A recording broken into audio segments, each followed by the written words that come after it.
भक्तों साल का वह समय था जब प्रयागराज महाकुंभ के लिए तैयार हो रहा था। शहर का हर कोना श्रद्धालुओं से भरा हुआ था। गंगा, यमुना और सरस्वती के संगम पर स्नान के लिए दूर दूर से लोग उमड़ रहे थे। सुबह से लेकर देर रात तक चारों तरफ हर हर गंगे और जय महाकाल की गूंज सुनाई दे रही थी। रंग बिरंगी पताकाएं, साधु संतों के शिविर और धूप ध्यान के साथ पूरा शहर मानो किसी अलौकिक दुनिया में बदल गया था। दोस्तों, हजारों नागा साधु, तपस्वी और तांत्रिक अपने अपने शिविरों में अपने अनुयायियों को शिक्षा दे रहे थे। लेकिन इसी हलचल के बीच एक साधु ऐसा था जो किसी के भी ध्यान में नहीं आया। वह साधु ना तो किसी शिविर में था और ना किसी अनुयायी के साथ। रात का दूसरा पहर था। संगम के तट पर घना कोहरा छाया हुआ था। गंगा का पानी अंधेरे में स्याह दिख रहा था और हवा में अजीब सी ठंडक थी। तभी एक सन्नाटे के बीच एक आकृति धीरे धीरे उभरी। एक लंपतला व्यक्ति जिसके शरीर पर सिर्फ गेरुआ वस्त्र था और चेहरा राख से पुता हुआ। उसकी आंखें गहरी और चमकीली थीं, मानो उनमें पूरा ब्रह्मांड समाया हो।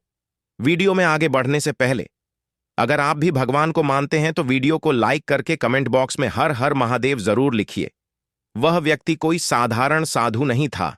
भक्तों, वह संगम के किनारे बैठ गया, त्रिशूल को अपने सामने किया और अपने झोले से खोपड़ी निकालकर उसमें पानी भरा।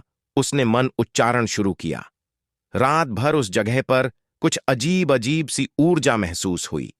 सुबह जब श्रद्धालु वहां पहुंचे तो उन्होंने उसे पहली बार देखा। कोई उसकी तरफ बढ़ने की हिम्मत नहीं कर सका। अब जरा उसे जान लीजिए, जिसके साथ साधु कुछ ऐसा करने वाले थे जिसकी कल्पना मात्र से लोगों के पसीने छूट जाएंगे। 25 वर्षीय युवक जो मुंबई का रहने वाला था, अपनी जिंदगी से हार चुका था। राहुल ने कॉलेज के दिनों में शेयर बाजार में निवेश करना शुरू किया था। उसे जल्दी अमीर बनने का शौक था। उसकी नजर हर उस मौके पर रहती जहां पैसा लगाकर 2 गुना किया जा सके। शुरुआत में राहुल ने कुछ सफल निवेश की। इससे उसका आत्मविश्वास बढ़ा और उसने अपने परिवार की संपत्ति तक शेयर बाजार में लगा दी। यह पैसा 2 गुना होकर लौटेगा, उसने अपने माता पिता से कहा था। लेकिन राहुल की यह सफलता ज्यादा समय तक नहीं टिक सकी। उसे एक कंपनी में निवेश करने का लालच हुआ जो फर्जी निकली। कुछ ही महीनों में उसका पूरा पैसा डूब गया। एक दिन जब बैंक उसके घर का कर्ज वसूलने पहुंचा तो राहुल के माता पिता ने उसे घर से बाहर निकाल दिया।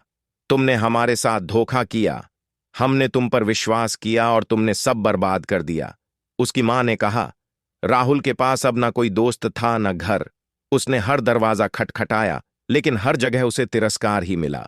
वह मुंबई छोड़कर प्रयागराज चला आया। उसने सोचा, महाकुंभ में शायद मुझे शांति मिले, शायद गंगा के पवित्र जल में स्नान करके मेरे पाप धुल जाए। लेकिन उसके मन में यह सवाल बार बार उठता था, क्या वह सच में जीवन को फिर से शुरू कर पाएगा? क्या उसकी किस्मत दोबारा उसके साथ होगी? राहुल महाकुंभ के मेले में बिना किसी दिशा के घूम रहा था। उसके मन में निराशा का सागर था। वह संगम के तट पर जाकर बैठ गया। उसकी आंखों से आंसू थमने का नाम नहीं ले रहे थे। भक्तों, तभी उसने देखा कि एक साधु वहां बैठा है। साधु के चारों तरफ अजीब सी शांति थी। लोग उससे दूर खड़े थे, उसकी तरफ खिंचाव महसूस कर रहे थे। राहुल ने हिम्मत जुटाई और साधु के पास गया। बाबा, मेरी जिंदगी खत्म हो गई है। मैंने अपना सब कुछ खो दिया। मेरे पास अब कुछ नहीं बचा। आप मेरी मदद कर सकते हैं। अघोरी ने अपनी आंखें खोली। उसकी गहरी और चमकदार आंखों ने राहुल की आत्मा को मानो परख लिया। तुम्हारे कर्म तुम्हें यहां तक लाए हैं, अघोरी ने कहा। मैंने गलती की, मैं लालच में पड़ गया। क्या अब मेरी जिंदगी ठीक हो सकती है? राहुल ने रोते हुए पूछा। अघोरी ने कुछ देर चुप रहकर कहा, कल जब सूरज उगेगा तुम्हारे जीवन का अंधकार खत्म हो जाएगा। लेकिन याद रखना, यह एक परीक्षा होगी। राहुल ने अघोरी के पैर छुए और वहां से चला गया। रात भर राहुल सो नहीं पाया। अघोरी के शब्द उसकी सोच में गूंज रहे थे। उसने सोचा, क्या सच में कल जिंदगी बदल जाएगी या यह सिर्फ एक भ्रम है? अगली सुबह जब वह संगम के तट पर बैठा था तो उसे अचानक अपने फोन पर एक कॉल आया। यह कॉल उसके पुराने निवेशक मित्र का था। राहुल, मैंने सुना कि तुम मुश्किल में हो। मुझे तुम्हारी प्रतिभा पर भरोसा है। मैं चाहता हूं कि तुम मेरे साथ काम करो। राहुल को समझ नहीं आया कि यह कॉल अचानक कैसे आया। उसने प्रस्ताव स्वीकार कर लिया। राहुल ने अपने नए काम में अपनी मेहनत और समझदारी से खुद को साबित किया। उसने कर्ज चुकाना शुरू कर दिया और अपनी जिंदगी को दोबारा संवा मार लिया। लेकिन उसके मन में अब भी सवाल थे। क्या यह सब अघोरी का आशीर्वाद था भक्तों? अगर हां तो वह कौन था? महाकुंभ के संगम क्षेत्र में अघोरी साधु की कहानियां चारों तरफ फैल चुकी थीं। हर तरफ उसकी शक्तियों और चमत्कारों की चर्चा थी। कोई उसे भगवान का अवतार मान रहा था तो कोई उसे एक असाधारण तपस्वी। लेकिन प्रयागराज पुलिस प्रशासन के लिए यह कहानी चिंता का विषय बन चुकी थी। इंस्पेक्टर अर्जुन, जो तर्क और विज्ञान में विश्वास करता था, ने इस अघोरी की चमत्कारिक शक्तियों को अंधविश्वास और धोखा करार दिया। लोगों को मूर्ख बनाया जा रहा है, हमें इसे रोकना होगा। यह साधु बस एक ठग है, अर्जुन ने कहा। अर्जुन ने संगम के तट पर अघोरी की गतिविधियों की जांच का आदेश दिया। एक सुबह अर्जुन और उसकी टीम संगम पहुंचे। अघोरी अब भी अपनी जगह पर शांत और स्थिर बैठा था। उसके चारों ओर सैकड़ों श्रद्धालु इकट्ठा थे। कुछ लोग उसकी पूजा कर रहे थे तो कुछ उसकी कृपा पाने के लिए कतार में खड़े थे। यह सब तमाशा है, मुझे इसे खत्म करना होगा, अर्जुन ने सोचा। अर्जुन ने लोगों की भीड़ को हटाने के लिए माइक पर कहा, यहां कोई भगवान नहीं है, आप लोग बेवजह समय बर्बाद कर रहे हैं। यह साधु बस एक ठग है। अर्जुन ने अघोरी के पास जाकर कहा, तुम यहां क्या कर रहे हो?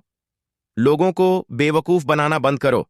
अगर तुमने यह सब नहीं रोका तो मैं तुम्हें गिरफ्तार कर लूंगा। अघोरी ने धीरे धीरे अपनी आंखें खोलीं। उसकी गहरी चमकदार आंखें को घूर रही थीं। कुछ पल के लिए अर्जुन को ऐसा लगा जैसे उसकी आत्मा को किसी ने पढ़ लिया हो। मैं यहां तुम्हारे कानून से बंधा नहीं हूं। जो मेरे पास आता है भक्तों, वह अपने कर्म का फल पाता है, अघोरी ने कहा।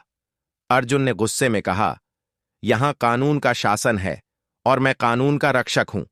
अगर तुमने यह ढोंग नहीं छोड़ा तो मैं तुम्हें यहीं से गिरफ्तार कर लूंगा। अघोरी ने गहरी सांस ली। उसकी आवाज गूंजती हुई लग रही थी, मानो हवा भी उसकी बातों को सुन रही हो। तुमने मेरी तपस्या को भंग किया है।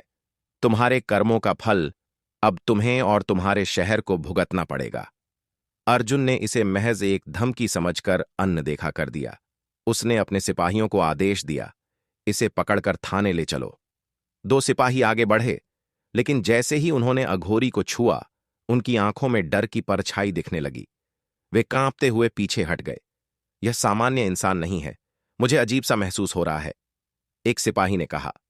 अर्जुन ने झुंझलाकर खुद अघोरी का हाथ पकड़ लिया और खींचकर खड़ा करने की कोशिश की। मैंने तुम्हें चेतावनी दी थी, अघोरी ने धीरे से कहा। अघोरी को थाने ले जाया गया, लेकिन उसी रात शहर में अजीब घटनाएं शुरू हो गईं। संगम का पानी लाल हो गया। गंगा, यमुना और सरस्वती का संगम, जो पवित्र माना जाता है, अचानक रक्त की तरह लाल दिखने लगा। पानी में अजीब सी दुर्गंध फैल गई। आसमान में काले बादल छा गए। पूरे शहर में अंधेरा छा गया। बिजली चमकने लगी, लेकिन बारिश की एक बूंद भी नहीं गिरी। जिन लोगों ने अघोरी के आशीर्वाद का लाभ उठाया था, वे एक एक करके गायब होने लगे।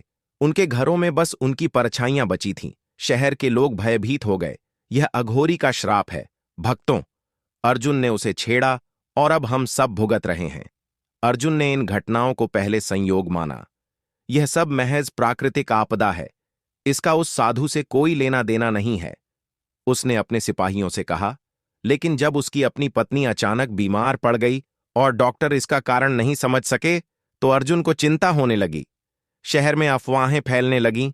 लोग अघोरी की माफी मांगने की सलाह दे रहे थे। अगर तुमने उस साधु को परेशान किया है तो तुमने गलती की है, जाओ और उससे माफी मांगो, अर्जुन के एक साथी ने कहा। लेकिन अर्जुन का अहंकार अभी भी उसे रोक रहा था। मैं किसी ठग से माफी नहीं मांग सकता, मैं देखूंगा कि इसका सच क्या है। थाने में अघोरी शांत बैठा था।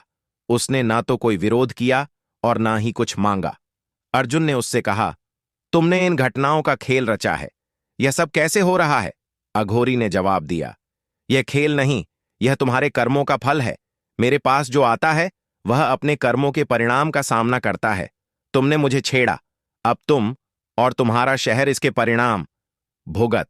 अर्जुन ने उसकी बातों को अनदेखा कर दिया, लेकिन भीतर से वह डरने लगा था। अगले दिन शहर में तबाही और तेज हो गई। गंगा के किनारे रहने वाले लोग बीमार पड़ने लगे। आसमान से पक्षी गिरने लगे। बिजली के खंभे टूटने लगे। लोगों ने थाने के सामने प्रदर्शन करना शुरू कर दिया। अघोरी को रिहा करो, यह सब उसी का श्राप है।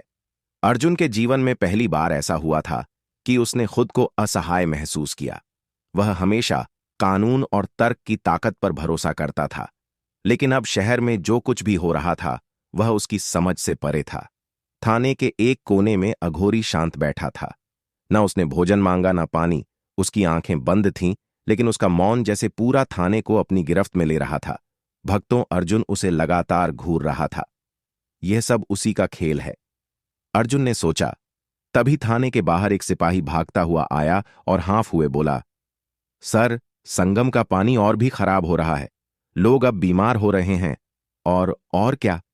अर्जुन ने कड़ाई से पूछा।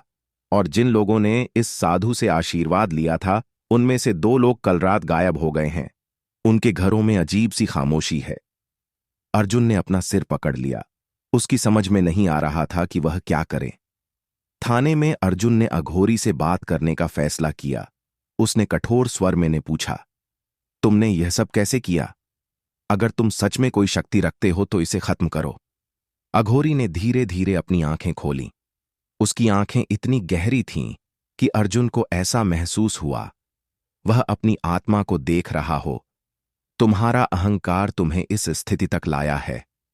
मैंने तुम्हें पहले ही चेतावनी दी थी भक्तों। अब तुम्हारे शहर को तुम्हारे कर्मों का परिणाम भुगतना होगा। तुम मुझे डराने की कोशिश कर रहे हो। मैं डरने वाला नहीं हूं। डरना या ना डरना तुम्हारे बस में नहीं है।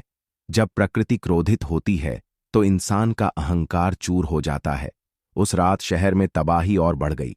संगम का पानी खोलने लगा। जो लोग स्नान के लिए गए उन्होंने महसूस किया कि पानी उबल रहा है।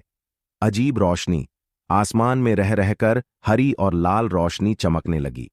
लोगों का गायब होना, अब तक 10 से ज्यादा लोग गायब हो चुके थे। शहर के लोग दहशत में थे। हर गली में अघोरी का नाम लिया जा रहा था। यह सब उसके श्राप का असर है। अर्जुन ने उसे छेड़ा। हमें उसे रिहा करना होगा। अर्जुन ने इन घटनाओं को संयोग मानने की कोशिश की, लेकिन जब उसकी पत्नी की तबीयत अचानक बिगड़ गई तो उसकी हिम्मत टूटने लगी। डॉक्टरों ने कहा कि उसकी हालत लगातार खराब हो रही है, लेकिन बीमारी का कोई कारण समझ नहीं आ रहा। अर्जुन अपनी पत्नी के बिस्तर के पास बैठ हुआ। सोचने लगा। उसके मन में अघोरी की बातें गूंज रही थीं।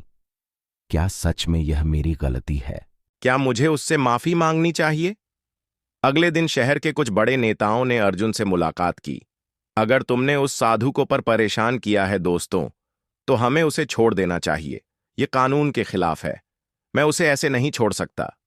अर्जुन ने कहा, तो क्या तुम तब तक इंतजार करोगे जब तक पूरा शहर खत्म ना हो जाए? अर्जुन के पास अब कोई विकल्प नहीं था। उसने तय किया कि वह अघोरी से माफी मांगेगा। अर्जुन थाने में अघोरी के पास पहुंचा।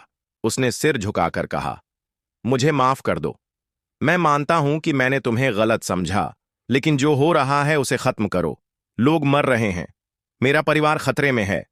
अघोरी ने गहरी आवाज में कहा, तुम्हारे लिए माफी आसान है। जी हां, बात तो आपको तो पता ही होगा। यह जो कुंभ का मेला है, मुझे कुंभ नहीं, यह महाकुंभ है जो कई वर्षों बाद आता है। और दोस्तों, इस महाकुंभ में देश और विदेश से भी लोग आ रहे हैं। यहां पर भक्तों की बहुत ज्यादा ही भीड़ है, लेकिन यहां पर उचित प्रबंध किए गए हैं ताकि किसी भी वक्त को किसी प्रकार की कष्ट का सामना न करना पड़े।